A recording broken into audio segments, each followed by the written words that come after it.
The Smithsonian Faculty Fellowship Program represents a rewarding academic professional development opportunity for faculty at Montgomery College. The fellowships are a product of a unique collaboration between Montgomery College and Smithsonian Center for Education and Museum Studies. It's the first of its kind between the Smithsonian Institution and a community college. Michael LeBlanc is an assistant professor of English at the Takoma Park Silver Spring campus of Montgomery College, where he teaches fiction, literature, and composition. He has a PhD in modern American literature from University of California, Riverside, a Master of Arts in Fiction Writing from Florida State University, and 2 bachelor's degrees cum laude in English and Psychology from University of Florida. He is currently Literature Coordinator for Program Development, whose responsibilities include developing programming around the writing arts and promoting literature and creative writing coursework. He is also Associate Editor for the Potomac Review and Editor, Webmaster, and Layout Designer for the Sligo Journal of Arts and Letters. He is active in the Renaissance Scholars Program, in which he works to attract students, travels with students for the Summer Travel Seminar, and teaches the American literature side of a literature and history learning community. His scholarship interests include storytelling, urban street space, and masculine violence. Hello. So that last little bit, that masculine violence piece, is really what gave birth to my focus, the original idea for my fellowship, which is pioneer masculinity. A quick, very quick definition, or how about an example, Daniel Boone, John Smith, right? These European men who came over and encountered Native Americans and the wilderness, and so much of what American masculinity has come to mean, rugged individualism, right? The ability to pull yourself up by your bootstraps, all that kind of stuff, really, you could say, found its origin in the pioneer. And so that's that's where my interest in it started. So that was a pretty academic topic, though, and I realized as I was trying to adapt it to basically a freshman composition class that I'd have to really break that into parts, because this isn't a history class. You know, if I could just present to them the history and what are they going to write papers on, right? Write paper on Daniel Boone, you know. That's not how 101 works, right? It starts with writing about themselves. So how was I going to adapt this to a class that goes from starting with personal writing and then moving toward more argumentation, more argumentative writing? That was the first question I had. And I basically summarized that here. So how did I break that into parts? Well, first of all, I kind of extracted something from the pioneer manhood that I thought was significant, which was this concept of hybridity. Because this is really, in a way, what interested me. I wasn't interested in these, I mean, it's interesting to think about what causes violence, certainly. But I was much more interested in the positive side of pioneering, which I saw as hybridity, which is the encounter with the other, in this case, Native Americans, or nature, and how that these men would become marked by the other, that they would be transformed, that they would become a new identity. That was, for me, what I was interested in. And so, of course, here's an image, John Rolfe and Pocahontas, who, of course, literally created a hybrid identity when they gave birth to their child, and was also a sign of the cultural blending of the Native American and the European that was occurring as well.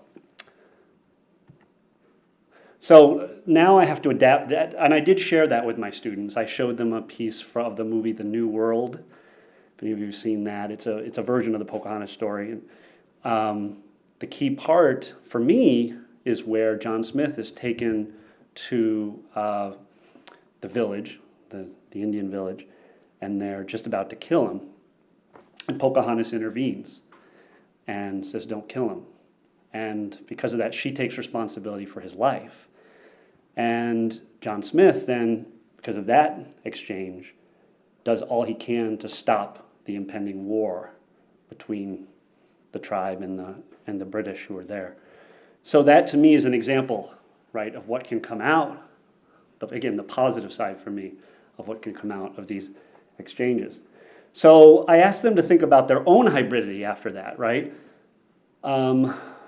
So what I asked them, how are they a pioneer in their own lives? So this was the personal journey I wanted them to start on. So examine a time when they had to, like a pioneer, enter a new experiential territory. And that could have been a place, like coming to America, but it could have also been a new job, coming to a new school. All of them had some experience of being a pioneer. And it was a description essay, but I asked them to really try to describe how this new territory created an inner conflict within themselves, between two pieces of themselves.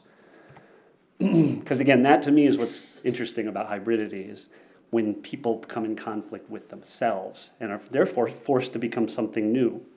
Or forced, maybe forced is too strong a word, but so there were a lot of interesting things that came out of that. For instance, enjoying college life, like the fun of college life versus following one's religious convictions, the desire for self-preservation versus the desire to save lives for a firefighter, the desire to teach versus the fear of public speaking, the happiness of pregnancy versus the foreignness of new bodily sensations, tastes, and desires. These were all the things that my students were producing in the first essay that I found very interesting. And I thought it was successful. I thought it did what I was hoping it would do, which was get them to that point where they start looking at tensions within themselves, that they're not whole, consistent people all the time. They're people under change, right? They're developing. They're pioneers, right? Always entering new territories. And I basically summarized that right there. Okay. So after that was sort of the personal setup for the now Smithsonian trip that they're going to take. So if the first part of the class sort of asked them to think about the pioneer, this part is where we could bring in gender now. And so we went to the National Portrait Gallery with the idea of thinking about what it means to be a man or a woman. And the various other actually complex, which I'll talk about in a minute, complex gender categories and that there are. So a week before going, we started to really look at gender norms. I started with norms. Norms essentially are the kind of ideals, this idea that how one should be, right? So there's always this implied should behind a norm. You ought to be this if you're a woman, you ought to be this if you're a man. So we started with those big oughts, those big shoulds, before we got to the other side, which is, well, what about the true diversity that makes up people? Not the way we should be, but the way we are. And so those two are in tension with each other as well. So, but we did start with the shoulds. How many of you have seen Misrepresentations? Anyone seen? Okay, it's just a 2-minute preview, just to give you an idea. But this is what I shared with them, kind of. So not just also norms, but also how those norms are communicated through images, because they're about to go to the portrait gallery and look at images of men and women. So what kind of messages are sent through these images? That's the question. Misrepresentations approaches women's representations in popular culture. So let's just start with that.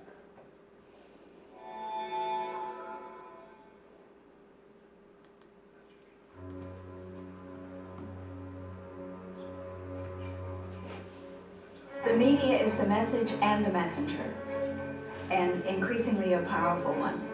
In a world of 1 million channels, people try to do more shocking things to break through the clutter. They resort to violent images, or sexually offensive images, or demeaning images.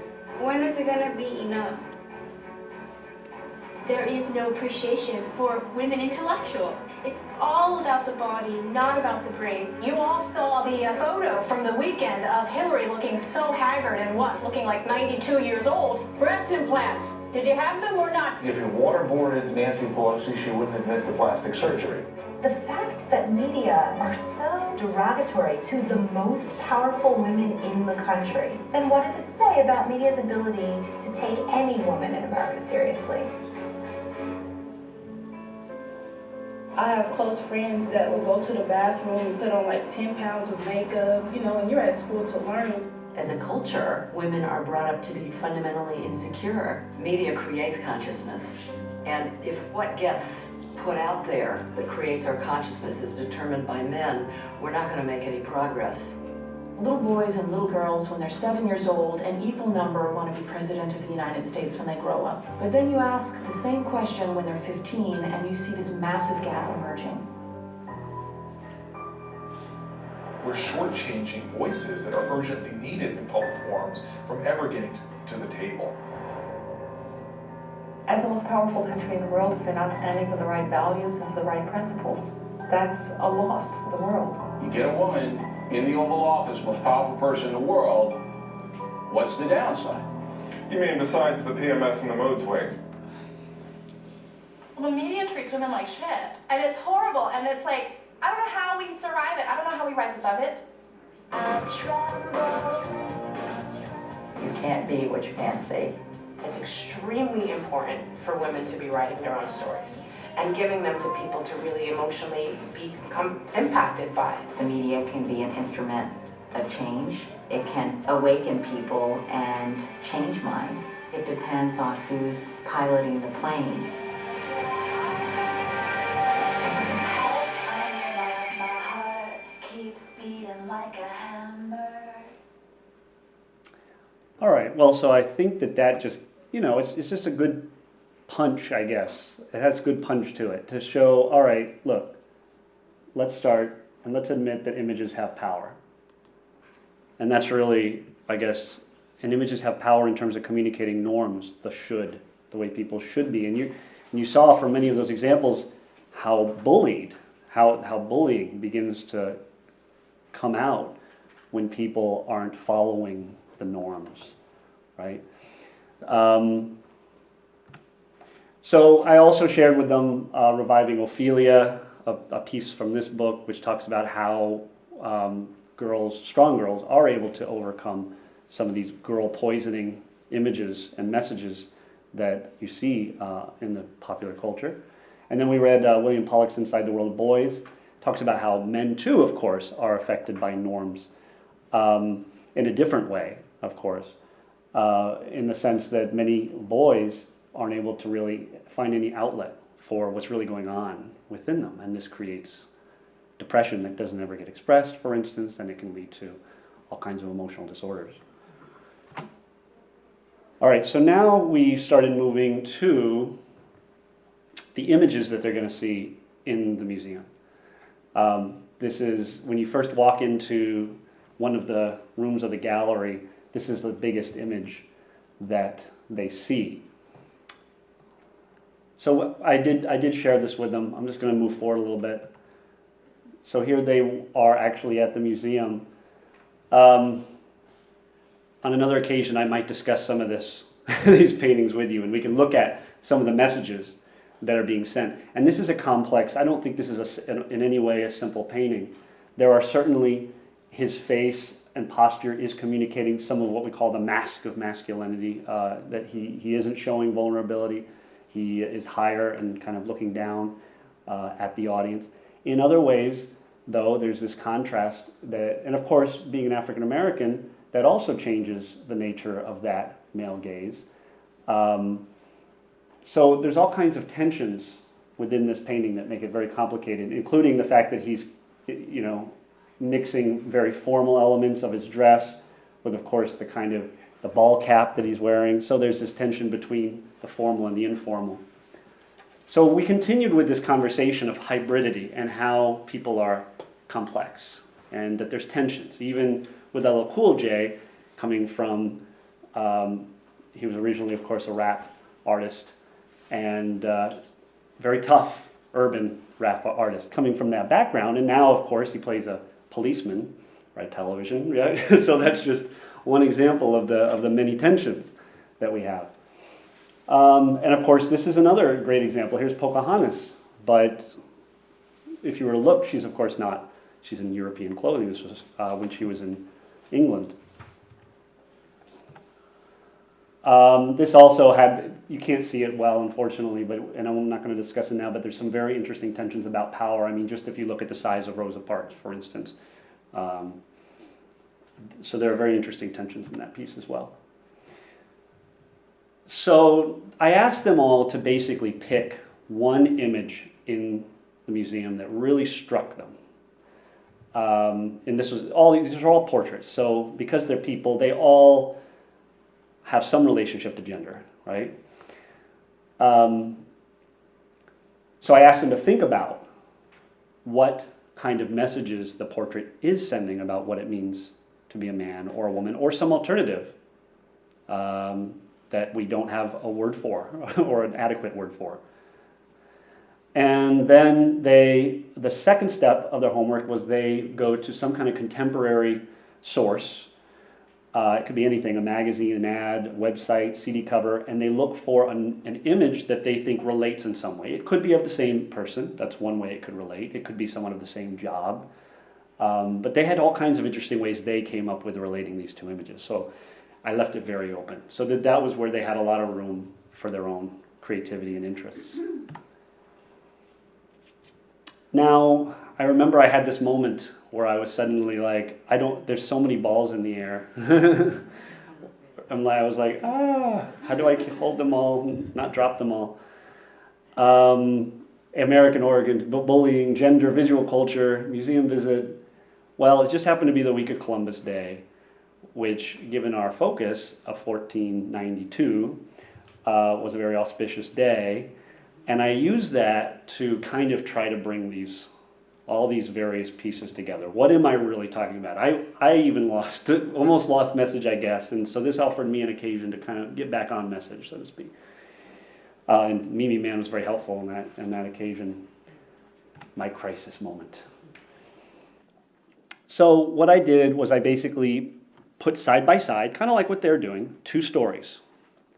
One story was the story of Columbus, but I'm not going to pull up the oatmeal, but it's kind of a comic, it's kind of fun, but basically what it does is it breaks down the kind of, kindergarten, first grade narrative that you get of Columbus, and really talks about how he enslaved Native Americans when he got here. He demanded tributes of gold. If they didn't provide tributes of gold, he would cut off their arms, Very violent things, very violent stuff. In short, he was a big bully in the worst possible way, you could use that word, right? And then I also put side by side a semi-recent article from the Excalibur, which is our student newspaper. And I think I got it right here. Yeah. This, I have to give you a little bit of context. So Brandon Flowers, he decided he was going to kind of stage an intervention, if you will. So he did make a choice. He decided to dress up as a woman and walk through Takoma Park Silver Spring campus's student center and see what happened, see what kind of reactions he got. And that became the inspiration for the article that he wrote on this. And so I shared this with my students, and even just the imagining that happening, right, for many of my students is kind of mind-altering, I think. Talking about hybridity, right? So he then went around and kind of asked people questions about how various people reacted when he walked through. And he did hear positive things, like you can dress whatever way you want to and be whoever you are. It's just not right for people to judge you because they aren't you. And that gave him hope of tolerance. And then he asked other people, and he heard that they said things like, quote, this is here, by the way.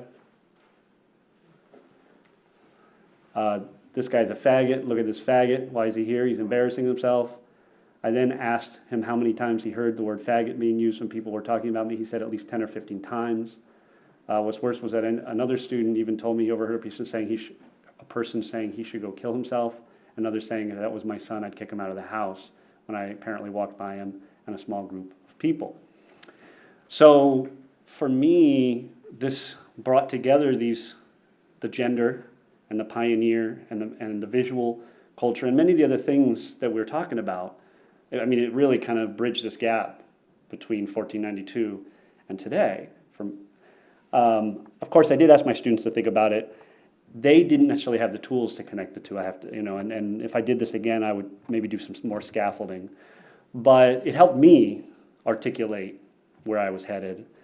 And it helped me understand that really what I was working on is this idea of the other, or when people encounter difference.